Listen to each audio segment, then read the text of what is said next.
Oddly, the man's face was now only a couple of feet away. He seemed in one way to be a perfectly normal shape, but his body was sitting cross-legged on a pole 40 feet away, while his face was only 2 feet from Arthur's. Without moving his head, and without seeming to do anything odd at all, he stood up and stepped onto the top of another pole. Either it was just the heat, thought Arthur, or space was a different shape for him. "A beach house," he said, "doesn't even have to be on the beach. Though the best ones are. We all like to congregate," he said, "at boundary conditions." "Really?" said Arthur. "Where land meets water, where earth meets air, where body meets mind, where space meets time. We like to be on one side and look at the other." Arthur got terribly excited. This was exactly the sort of thing he'd been promised in the brochure. Here was a man who seemed to be moving through some kind of Escher space, saying really profound things about all sorts of stuff.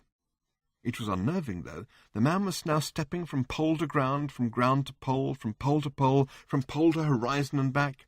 He was making complete nonsense of Arthur's spatial universe. Without the slightest movement, he was now back, sitting cross-legged on top of the pole 40 feet in front of Arthur.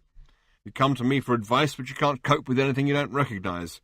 So we'll have to tell you something you already know, but make it sound like news, eh? Well, business as usual, I suppose." He sighed and squinted mournfully into the distance. "Where are you from, boy?" he then said. Arthur decided to be clever. He was fed up with being mistaken for a complete idiot by everyone he ever met. "Tell you what," he said, "you're a seer. Why don't you tell me?" The old man sighed again.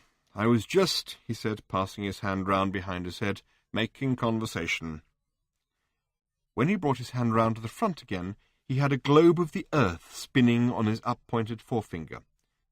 He put it away again. Arthur was stunned. "How did you—" "I can't tell you." "Why not? I've come all this way."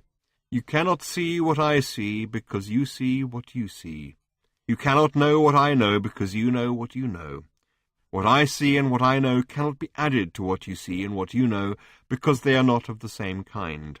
Neither can it replace what you see and what you know, because that would be to replace you yourself."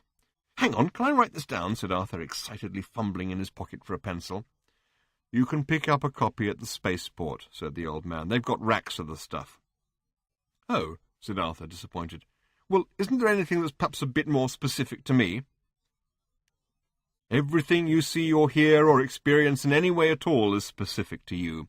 You create a universe by perceiving it, so everything in the universe you perceive is specific to you."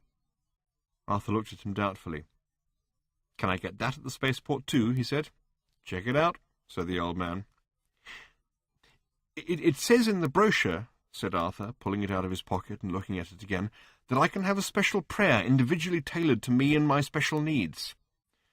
"Oh, all right," said the old man. "Here's a prayer for you. Got a pencil?" "Yes," said Arthur.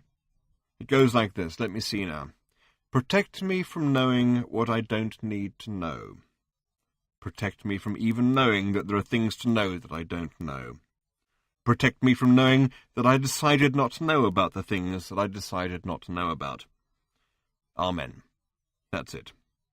It's what you pray silently inside yourself anyway, so you may as well have it out in the open. Said Arthur. Thank you.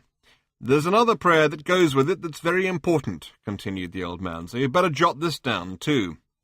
It goes, Lord, Lord, Lord. It's best to put that bit in just in case. You can never be too sure. Lord, Lord, Lord, protect me from the consequences of the above prayer. Amen. And that's it. Most of the trouble people get into in life comes from missing out that last part." "Ever heard of a place called Stavromula Beta?" asked Arthur. "No." "Well, thank you for your help," said Arthur. "Don't mention it," said the man on the pole, and vanished.